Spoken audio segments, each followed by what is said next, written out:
Hello viewers, welcome to my channel learn with Neha ma'am. तो जैसा कि हम अपनी सीरीज में ईवीएस की एक सीरीज चला रहे हैं और मैंने आपको लास्ट सीरीज में सिलेबस डिस्कशन किया था ऑफ ईवीएस। तो आज की सीरीज में मैं आप लोगों को पक्षियों की विशेषताओं के बारे में कुछ बताऊंगी।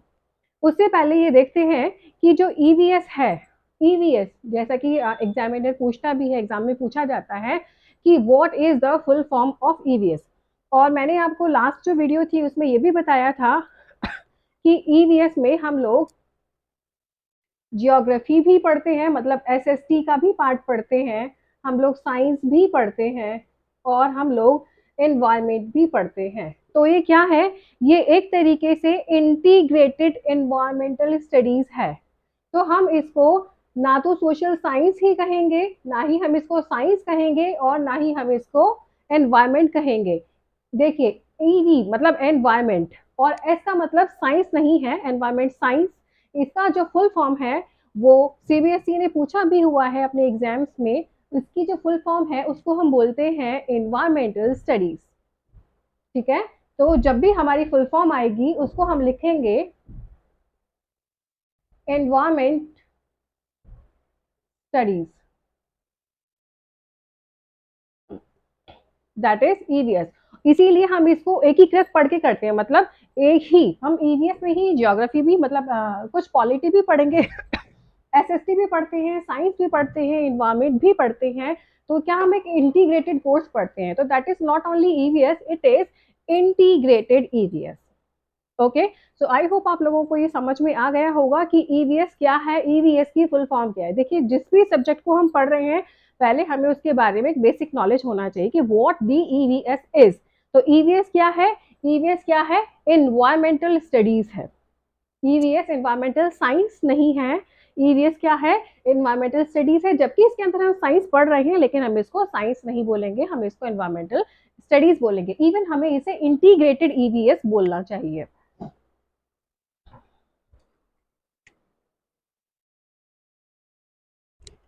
तो अब जो मैं टॉपिक स्टार्ट करने जा रही हूँ उसका नाम है पक्षियों की विशेषताएं। पक्षियों की क्या क्या विशेषताएं होती हैं?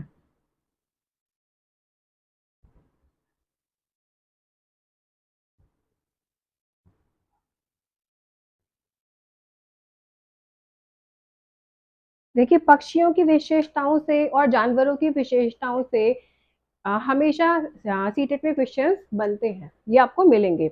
तो अब हम देखिए, जिस तरीके से हमारा अपना घर होता है, हम अपने घर में रहते हैं, ठीक है, हम अपने घर में खाते हैं, हमें कुछ ना कुछ बेसिक नीड्स होती हैं, ठीक है।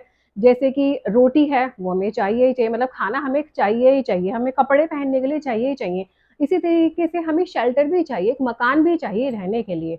तो जो पक्षी होते हैं उनके रहने की क्या जगह होती है? पक्षियों की रहने की जगह है घोंसले।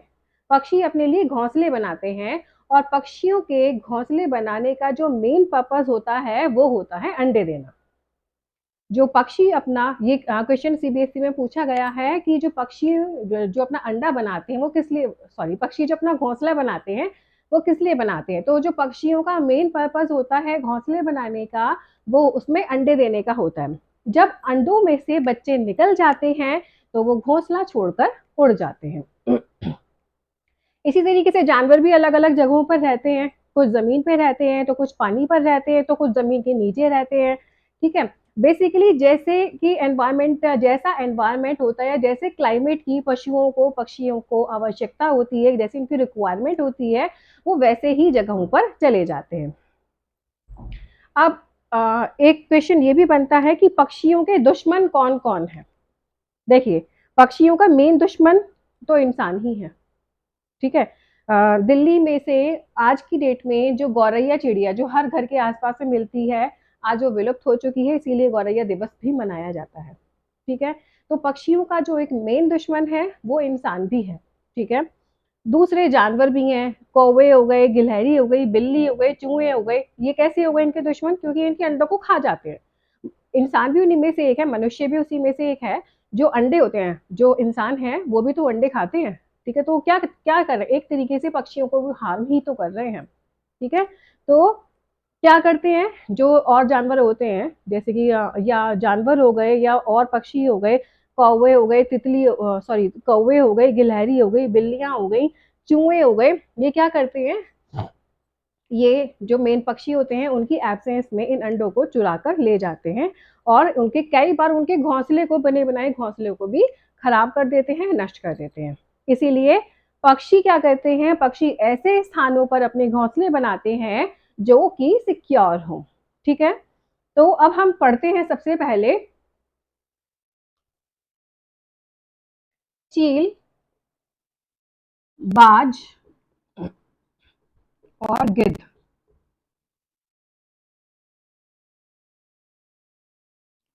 चील, बाज और गिद्ध के बारे में, इनको क्या बोलते हैं, इनको बोलते हैं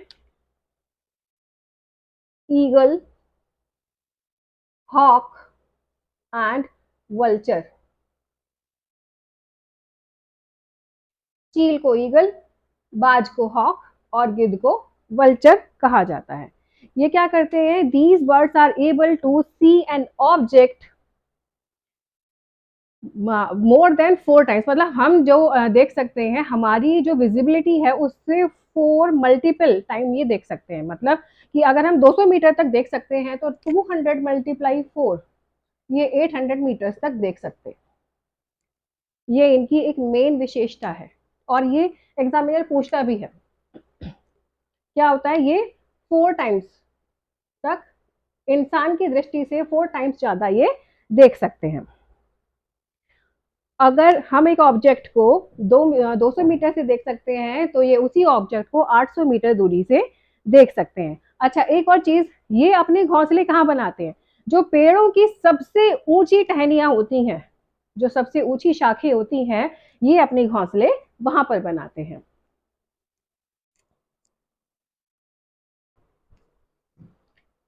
नेक्स्ट हम आते हैं कलचिड़ी। क्या है, कलचिड़ी, जिसको हम इंडियन रॉबिन भी बोलते हैं। क्या बोलते हैं हम, इंडियन रॉबिन। कलचिड़ी की क्या विशेषता है, ये पत्थरों के बीच में एक बहुत मुलायम सा घोंसला बनाती है, जो कि किससे बना होता है, ये टहनियों से, जड़ों से, रुई से, ऊन से और बालों से मिलकर बना होता है। तो कलचिड़ी अपना घोंसला कैसा बनाती है, पेड़ों पर नहीं बनाती है, कहाँ बनाती है, पत्थरों के बीच में बनाती है, एक बहुत मुलायम सा घोंसला। ठीक है, नेक्स्ट इज फाख्ता। फाख्ता पक्षी, फाख्ता को हम क्या बोलते हैं, डव, डव बर्ड, डव साबुन आती है ना, डव, वही इसकी स्पेलिंग है, डव बर्ड। फाख्ता पक्षी अपना घोंसला कहाँ बनाते हैं, फाख्ता पक्षी जो अपना घोंसला होता है उसके लिए बहुत ही मतलब एक तरीके से एक सिक्योर प्लेस चाहते हैं, तो ये कैक्टस के कांटों के बीच या मेहंदी की मेड़ में, जैसे जो मेहंदी का पेड़ होता है वो भी कांटेदार ही होता है नीचे से, उसकी मेड़ में अपना घोंसला बनाती है और ये अपने अंडों को प्रोटेक्ट करने के लिए ही अपना घोंसला ऐसी जगह पर बनाती है, क्योंकि कांटेदार चीजों में, नुकीलेदार चीजों में कोई जीव जंतु आसानी से घुस नहीं पाएगा। तो इसीलिए जो फाख्ता पक्षी होती है वो अपना जो अंडा होता है वो ऐसे ही घोंसले में देती है, जो कि कैक्टस के कांटों के बीच में, मेहंदी की जो मेहंदी की मेड़ होती है उसमें अपना घोंसला बनाती है। नेक्स्ट हम देखते हैं गौरैया और कबूतर।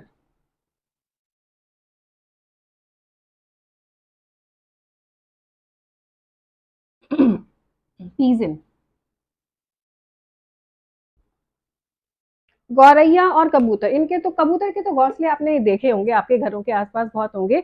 जो गौरैया है, अब वो दिल्ली में नहीं पाई जाती है, ये दिल्ली में से विलुप्त हो गई है। ठीक है, मेनली गौरैया और कबूतर अपना घर जो घोंसला है कहाँ बनाती, गौरैया घरों के आसपास अपना घोंसला बनाती थी, लेकिन दिल्ली में लोगों के रहने के लिए ही जगह नहीं है, तो पक्षियों के रहने के लिए तो बाद में होगी। तो जो गौरैया है वो अब दिल्ली से विलुप्त हो गई है, दिल्ली में गौरैया नहीं दिखाई देती है। नेक्स्ट है कबूतर। कबूतर जो है ये घरों के आसपास खंडर जैसी जगहों में, ठीक है, या जैसे अलमीरा होती है आपके घरों की, बहुत पुरानी पड़ी है, आप उसकी देख रेख नहीं हो रही है, तो ऐसी जगहों पर अपने उसके अलमीरा के ऊपर अपने घोंसले बना देती है अंडे देने के लिए। नेक्स्ट है दर्जन चिड़िया।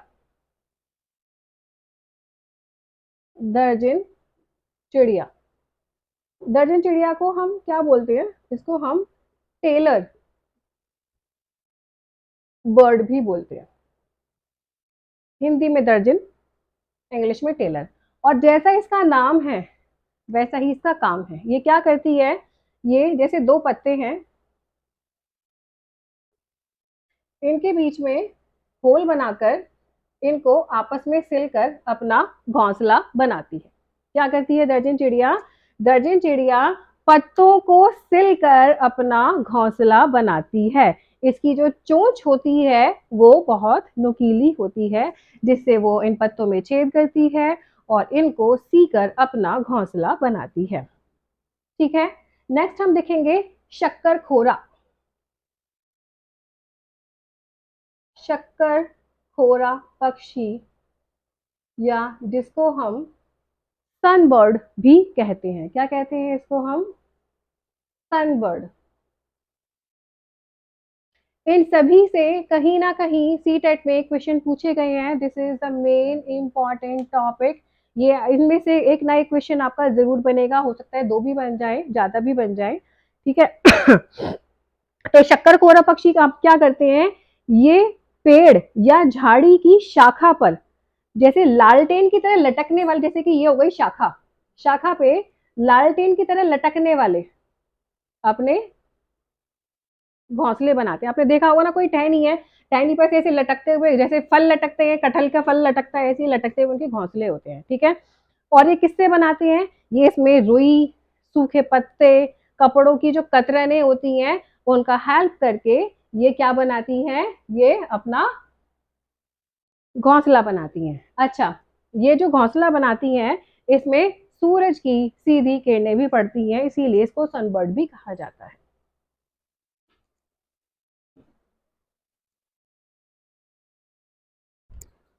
नेक्स्ट हम पढ़ेंगे वीवर बर्ड।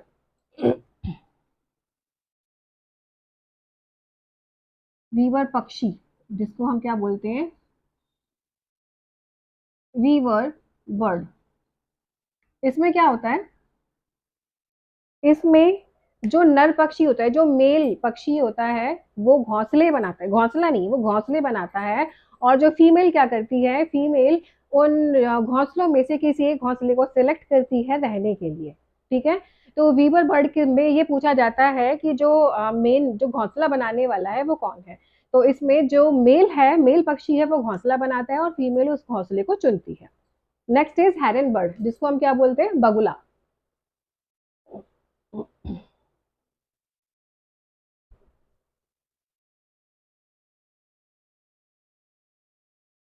बगुला पक्षी, what we call heron bird. बगुला क्या करता है? देखिए, बगुला भैंस पर बैठता है। भैंस मतलब बफेलो, जो गाय दूध, जो जैसे गाय दूध देती है, जैसे बफेलो दूध देती है ना भैंस, उस पर बैठकर उसके ऊपर जो कीड़े होते हैं, जो कीट होते हैं, उनको खाता है। ठीक है, तो भैंस को क्या होता है? जो भैंस को ईचिंग हो रही होती है या जो परेशानी हो रही होती है कीड़ों से, तो उसको उनसे छुटकारा मिल जाता है और हेरन बर्ड को खाना मिल जाता है। तो जो बगला और भैंस है उनमें कैसा संबंध है ये पूछा गया है। बगले और भैंस में सहजीविता, सहजीविता का संबंध है, जिसमें कि इन दोनों का ही आपस में फायदा होता है। ठीक है, सिम्बायसिस रिलेशन है। ठीक है, सिम्बायसिस रिलेशन है, सहजीविता का संबंध है। नेक्स्ट आता है वसंत गौरी,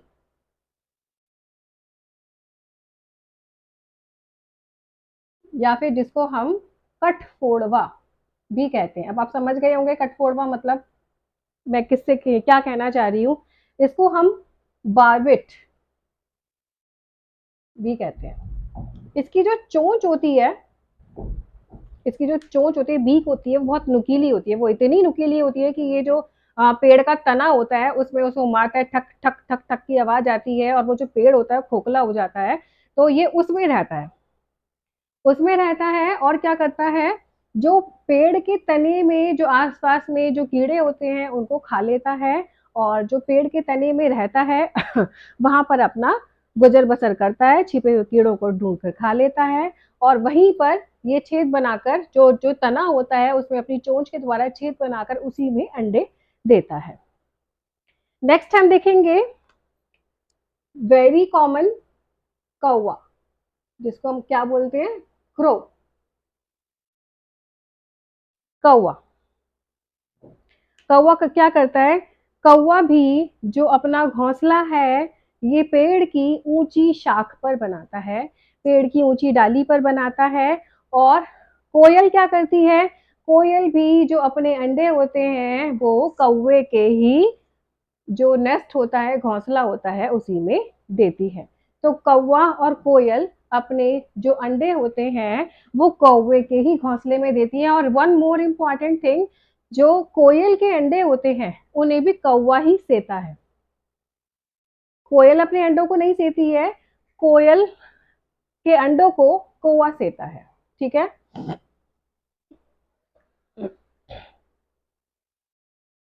और जो कोए के घोंसले होते हैं ये कैसे बने होते हैं, कोए के घोंसले बने होते हैं तार से, टहनियों से, सीखों से।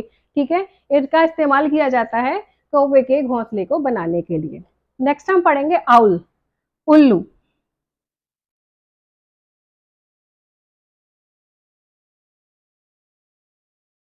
Next is owl. इसकी एक विशेषता ये है कि ये दिन में सोता है, रात में जागता है।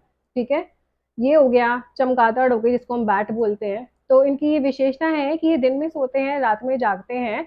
और इसीलिए रात में जो जागने वाले जीव होते हैं उनको हम निशाचर कहते हैं। तो ये क्या है, ये है निशाचर। ठीक है, तो ये क्या करते हैं, ये अपनी गर्दन को पीछे की ओर, हाँ ये एक इनकी एक विशेषता है कि ये जो इनकी गर्दन है इसको पीछे की ओर, जैसे ये मेरी गर्दन है, इसको मैं केवल एक लिमिटेड है कि मैं इसको इतना घुमा सकती हूँ, लेकिन ये क्या कर सकते हैं, अपनी गर्दन को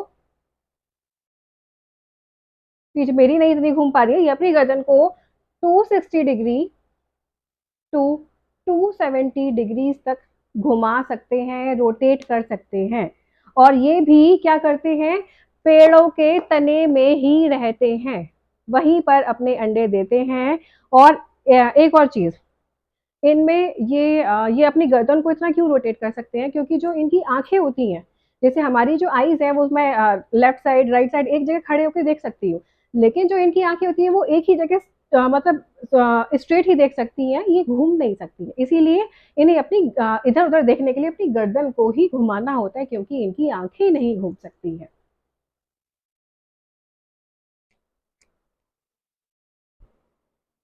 देखिए, नेक्स्ट हम देखेंगे, जो नेक्स्ट हमारी बर्ड है वो है मैना।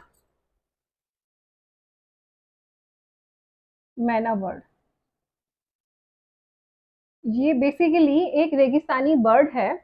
और ये अपनी गर्दन को ऐसे झट सॉरी ऐसे झटके से पीछे कर लेती है। ये क्या करती है, अपनी गर्दन को झटके से पीछे कर लेती है।